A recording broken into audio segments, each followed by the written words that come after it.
Ah, yes, more brilliant musings from a brilliant mind. Should I see this young man in the mirror? Soon I shall tell him so myself.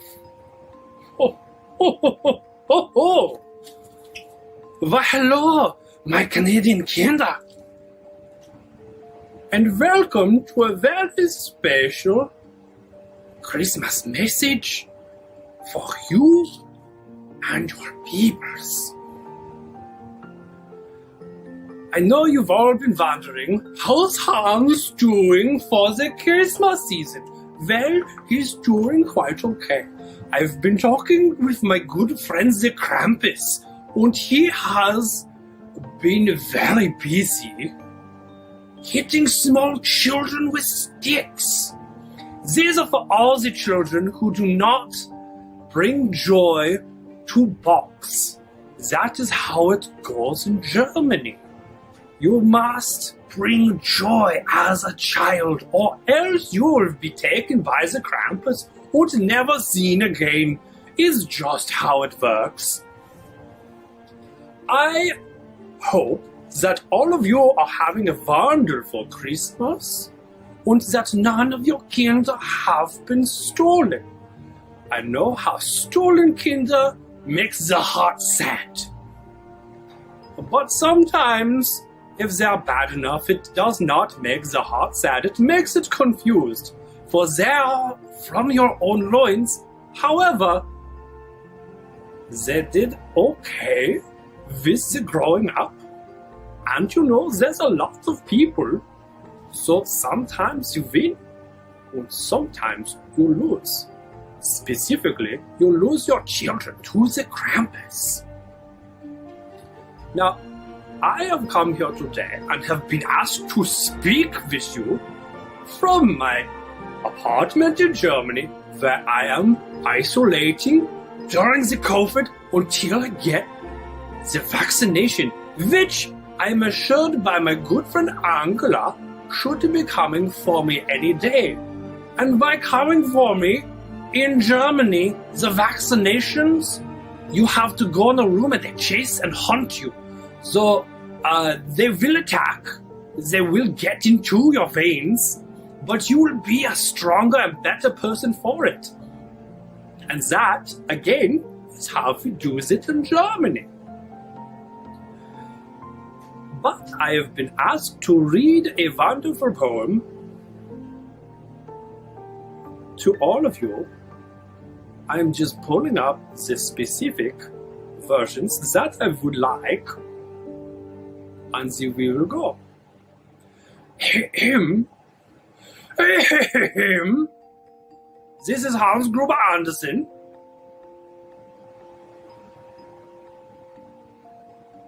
Poet laureate and master German storyteller, reciting the classic poems. 'Twas the night before Christmas, and all through the housen not a creature was stirring, not even a Clausen. Clausen is the full name for Klaus.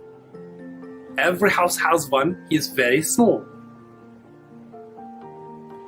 The stockings were hung by the chimney with care, with hopes that the Krampus soon would not be there. The children were nestled all snug in their beds, except for the ones that got hit on their heads by the Krampus. He is a fearful figure in Germany. You must look out for him. He is a danger, but also again a friend. Sometimes your friends are dangerous. You must be sure that the danger is not emotional or physical to yourself, but just an existential danger. You know? Because self-care is very important! And you must partake in it. or else be taken yourself. Wer war's ein? Und Mama in her kerchief und I in mein Cap. And just settle down for a warm Schlattenfeten snap. Schlattenfeten is a long festival, the origins of which I do not care to go into. We are busy reading. Schlattenfeten. Look it up. When out on the lawn there arose such a clatter, I sprang from my bed to see what was the matter. Away to the window I flew like a flash, to open the shutters and kicked down the sash. The moon on the breast of the new-fallen snow gave the luster of midday objects below. When what to mine wandering eye should appear? But a short little man with a sack filled to here.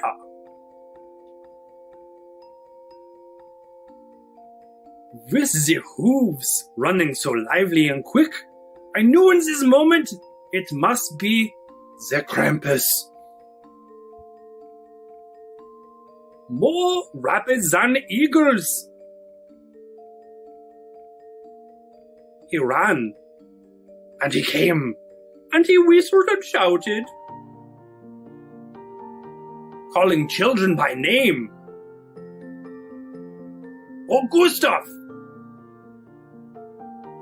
Oh, Sharon! We have Sharons. Oh, Peter und Sven on Garbage. There's so many children named Garbage in Germany. On Hansel. On Gretel and Ben. Into the sack. Into it all. Then we'll dash away all. That is all the time that I have for you today. I'm a very busy man. And soon I must be chased by the vaccine for the COVID. May you one day be filled with the anticipation and fear of being mauled by the vaccination and having the world come to more of a regular.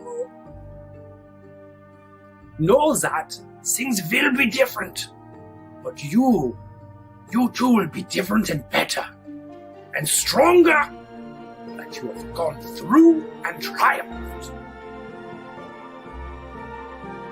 This has been Hans Gruber Andersen, and you are welcome.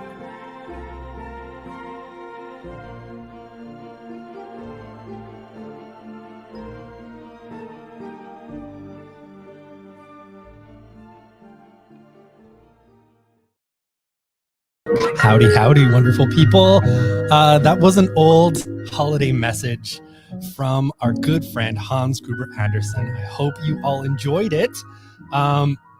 We might be able to convince him to do another Christmas message this year. You'll be able to see if that happens. Turn that down.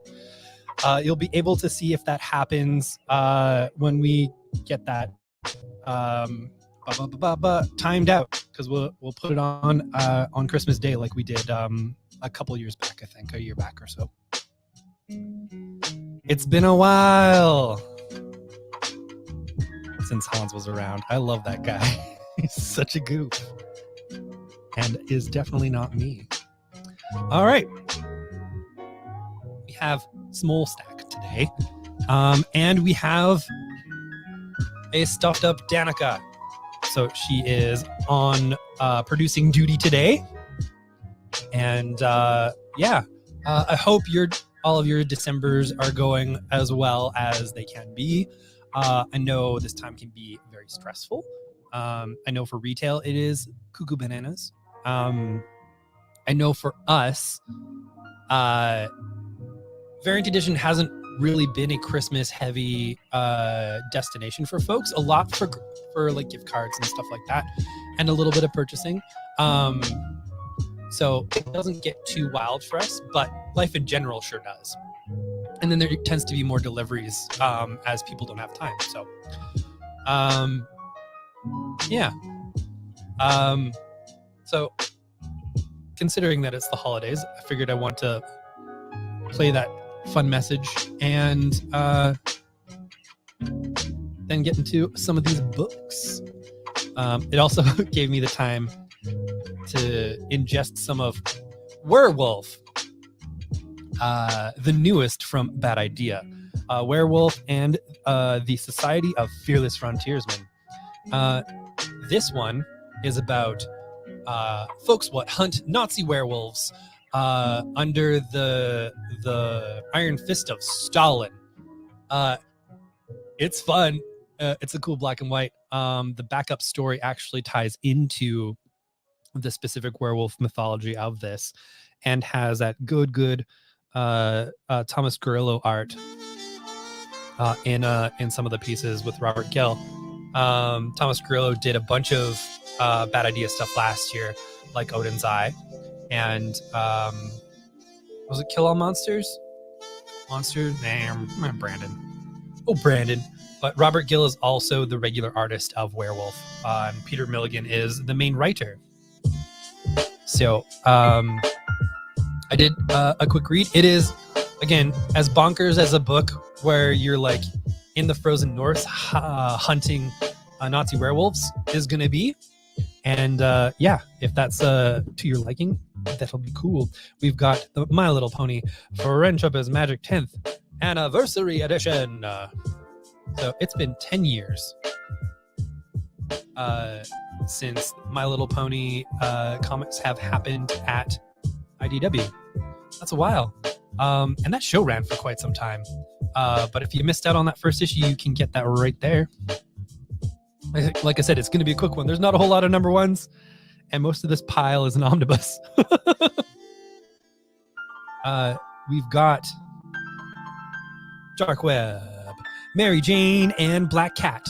So Dark Web right now is a Spider-Man event where Ben Reilly and the Goblin Queen, Madeline Pryor, have teamed up because they are both clones who feel like their lives were stolen from them. And they're not exactly wrong, but they're going about it in a cuckoo bananas way by like besieging Manhattan with demons like you do. There is also a Peach Momoko cover that I did not bring home because it's got spoilers. And I did not want to scare the wife. There's also a Ms. Marvel tie-in to Dark Web because she is working at the same place that Peter is right now. And so she's dealing with a little bit of it too. That one's a two-parter. We did that mainly for files, partly because of how these crossovers go. So you have your kind of like main storyline, which is happening in Amazing Spider-Man, and you have a lot of the X-Men centric stuff happening in an X-Men book. Venom is a part of this as well, but a lot of their stories are all kind of sectioned off, dealing with different pieces of this. So for this particular one, the Ms. Marvel one, we did pretty tight because that's a more of a specific lens and isn't really part of the larger story. So, but we do have access to more copies if folks would like them, and yeah, we can make that happen. Jules has a good comment there. We did get some new short boxes in. One of them is the Mighty Morphin Power Rangers, which is really cool. It's got the original set of Power Rangers on it, and both iterations of, say both. I think there's been more iterations of Tommy, but the Green and the White Ranger from the original. It's got them on there as well as everybody else. And the other one was Berserker that came in, the Keanu Reeves one. We've also got fairly recently the new Miles Morales and the new Mary Jane Black Cat as well. So that is what's happening over yonder. We have Gru. Gods Against Gru. It's more Gru. Y'all know by now if you want some Gru. It's Sergio Aragonés's very long-running comic and a character feature. He's been doing 4-issue miniseries at Dark Horse, and this is another return for the good adventure boy. And it's of course it's got Stan Sakai doing the letters. It's just a dynamite creative team. I just love it. It's so good. Oh yeah, Andrew's asking if the Image books showed up. They did not by the time we left. They might have popped by after, but we weren't there. We left at 6:30 because it's cold and we had nothing to do, and we needed to eat. So Image will be late on Wednesday, hopefully fairly early in the day. Hopefully they swing by early and their day isn't as long as it was, but we'll see, and we'll keep everyone updated. In the Image batch, there is a Department of Truth one-shot that has all of their cryptid dossiers that have been happening on James Tynan's Substack.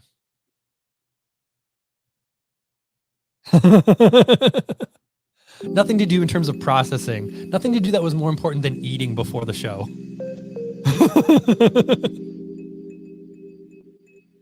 All right, I need to look this one up. It's our last little single issue.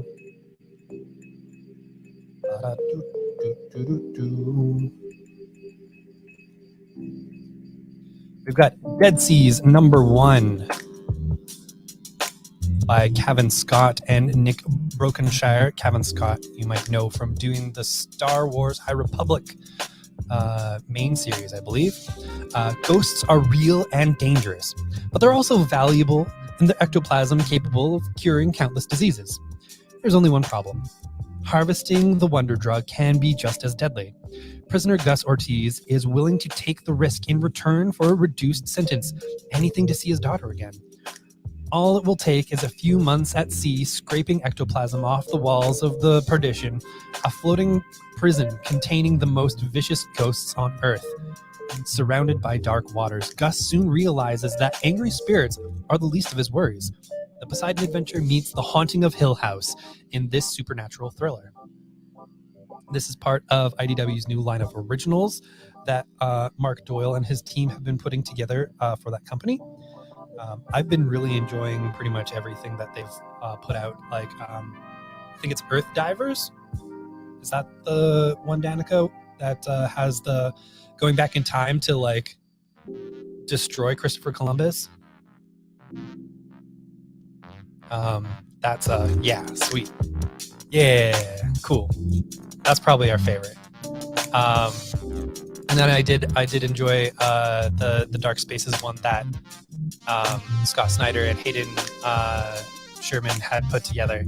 I love Hayden Sherman's art. The week that came out, 3 different Hayden Sherman art books came out with really nice changes in art style that were just fantastic. But that one in particular is basically like a heist story about 4 women who are, as California does, uses prisoners to try and put out a lot of their wildfires.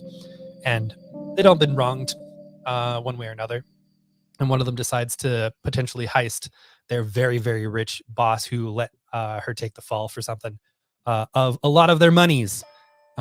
Really good. Oh no, he got paid for 2 of them? Oh dear. All right.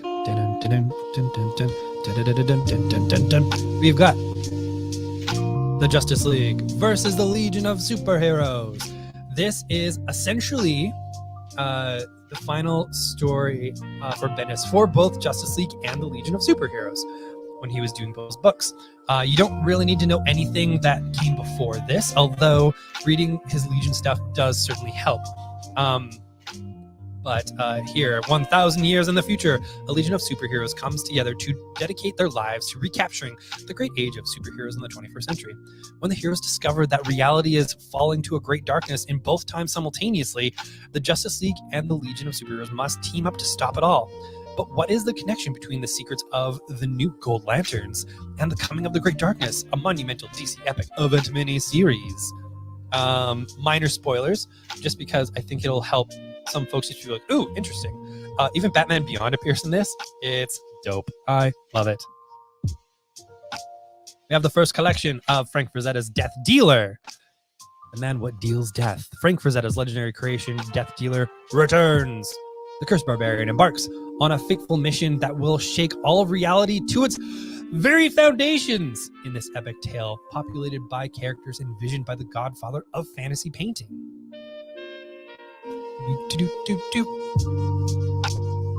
Yeah, that's about it. It's a dude what wields an axe on a horse who looks metal as hell, doing a lot of Conan stuff. And I'm pretty sure all of our Conan files are just like, yes, Death Dealer as well. Let's do this. This one has come out a little bit in the past. Oh yeah, Foley saying that is the latest collection. There was another series from Image a few years back. I think Nat Jones worked on that one, I'm pretty sure.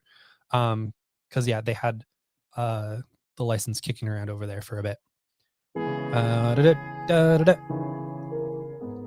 We got the first Bloodstained Teeth volume. I really enjoy this book. It's got pull quotes from Patton Oswalt, Scott Snyder, Chip Zdarsky. Welcome to a world where blood isn't the only thing vampires crave. Meet Atticus Sloan, misanthropic criminal, avid vinyl collector, and member of the aristocratic vampire cabal, the Firstborns. For the right price, he'll turn you into a vampire too. After all, immortality isn't cheap. Besides Christian Ward, the Eisner Award-winning co-creator of Odyssey, The Invisible Kingdom, and Machine Gun Wizards, which I love, both as a title and as a comic, and red hot artist Patrick Reynolds, who's worked on Nita Hawes' The Nightmare blog and The Mask, and a bunch of other stuff, honestly. Bring you a fast-paced 100-bullet style crime saga with fangs. What I really like about this book is it's not only a dark crime story, but all of the art has this essentially like not neon glow but neon sensibility to it. So it's this great kind of dark crime story with little fantasy elements and just this wonderful bright palette, and it all shouldn't work together, but it works really well. All right, we have X-Men 92 House of XCII, which is basically 92. This was a neat little story. Everyone's favorite X-Men have returned, but everything is different. Mutants are taking a huge leap forward by founding their own nation on the island of Krakoa. So basically, they're taking the current House of X style Krakoa era stuff and transposing it into the 92 era.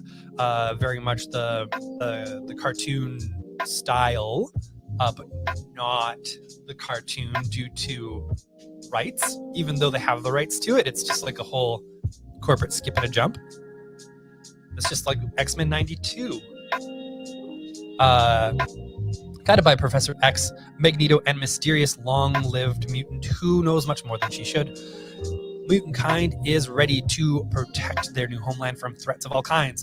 But if they knew the truth about the mutant whose secret power of resurrection was the key to it all, would they be so eager to sacrifice everything to defend their founder's dream? That's right, the 90s X-Men are tackling the Krakoan era 30 years early, including Arakko, the Gala, and more.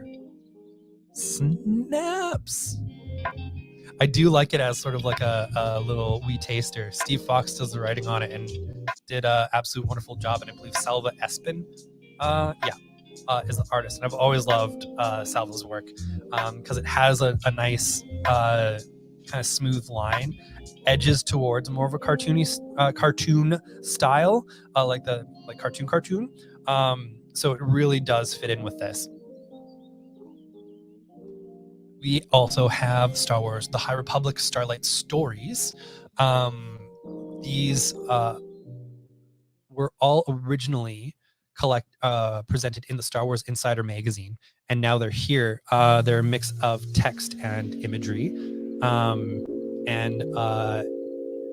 it has 5 original stories. Step aboard the Starlight Beacon and join Administrator Velko Jahan, Chief Gahal Tarfin, and Jedi from the High Republic era as they face a mysterious assassination attempt, a strange distress call, a threat from a carnivorous Drenger, and more. I can't pronounce Star Wars names. I can't pronounce real names. I definitely can't pronounce Star Wars names.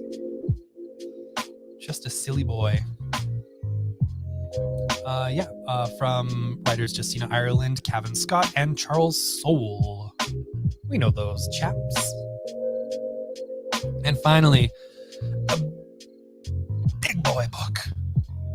I say big boy book out of just alliteration. It's just a big old book. It's the entirety of the unbelievable Gwenpool, including a whole bunch of other appearances. So you get your 25 issues of Gwenpool, because that series ran for 25 issues. Rocket Raccoon Group 8 to 10, Champions number 5, Edge of Venomverse number 2, West Coast Avengers 1 to 10, because she was in all of that. Superior Spider-Man 7 to 8, Gwenpool Strikes Back 1 to 5, and material from Howard the Duck 1 to 3. That was her first appearance.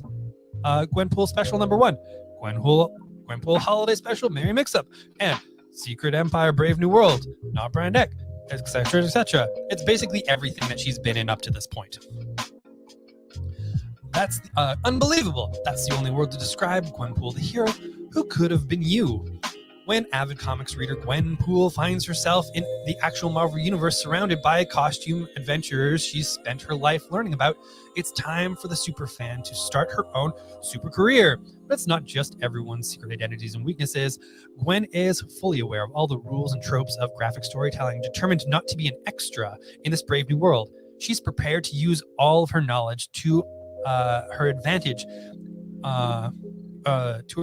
on an attention-seeking journey from mercenary to Avenger.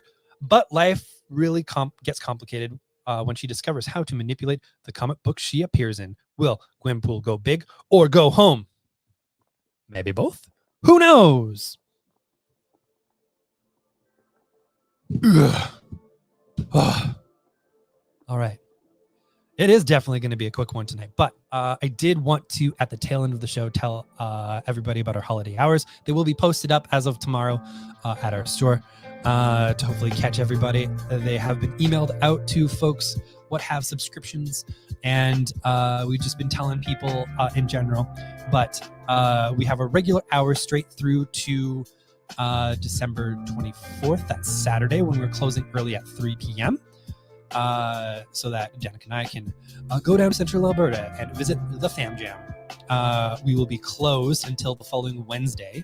We're generally closed on the Monday, Tuesday anyways, but we'll be closed that Monday, Tuesday, as per usual, closed on Sunday. We'll be reopened on Wednesday, the 28th, which is the last day we'll be open in 2022. It's been tradition for a couple of years now for Danica and I to take the time between the 28th, the last Wednesday and the first Wednesday off. We do always end up working on the Tuesday so that comics still happen on Wednesday. But in doing that, we also do offer free delivery on Wednesday to that last Wednesday to anybody who would like.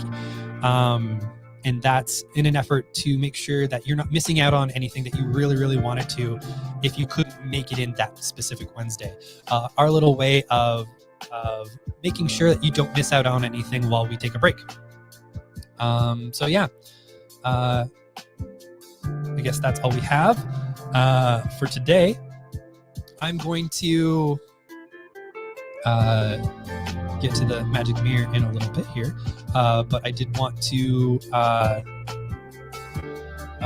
thank all of you for a wonderful year. I know we talked about it, but a little while ago, we surpassed a big goal that we'd been aiming at for the past few years, getting closer and closer each time to matching it, a nice sales goal for ourselves. And while we knew we weren't going to hit it the last few years, we could taste it this year. And with your help, we did that in a year that's been very tumultuous for the comics industry, with a lot of this split deliveries and the way that books are published now, which is pretty wild. It can be a lot, and I know a lot of folks that deal in new comics are suffering dealing with the new comics, but we are doing very well, even considering everything that happened this year. Obviously, we didn't have the most harrowing year in terms of what happened in the local industry, but it was a wild ride all the same. And we were happy that you came on this journey with us, that you're here and that we're here for you. And I wouldn't have it any other way. Thanks to all the new people who came in, who were also very welcoming of us into their lives, because I know how important comics can be to people and community. And we're very glad that a lot of you chose us. And we hope we're doing right by you, and all of our longtime customers. Thank you so much for supporting us while we kind of went through a little bit of turbulence there, getting everything landed and working through 3 different systems to get all the orders properly, while working on a new way of ordering our books and everything. It was just, all of your support meant so much to us. So without further ado,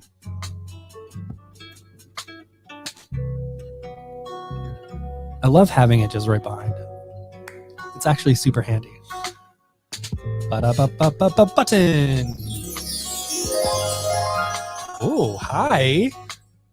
That is our magic mirror. It's our romper room time, where we look out and we see all the fancy, awesome people who have been hanging out with us all night, and we say thank you for being here. We are also here for you.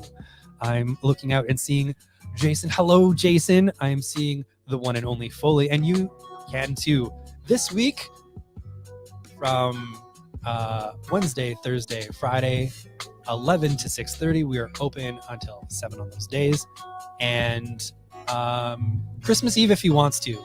You're getting paid either way, Andrew. What a way to say that. Surprise. I see Lori. Hi, Lori. I see Danica. Hi. I actually do see Danica. She's in a little box right here. I don't keep her in a little box right here. She's not, I don't have the magics, nor would she probably consent to being shoved in a little tiny box that I keep around in my pockets. It'll be cozy. You could probably nap there. I see Jules. Hi. And I see Sean. And Ben. Low.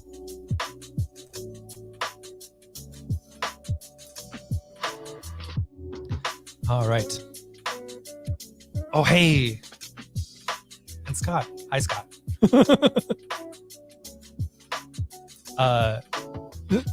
Thank you for that. I routinely bury myself.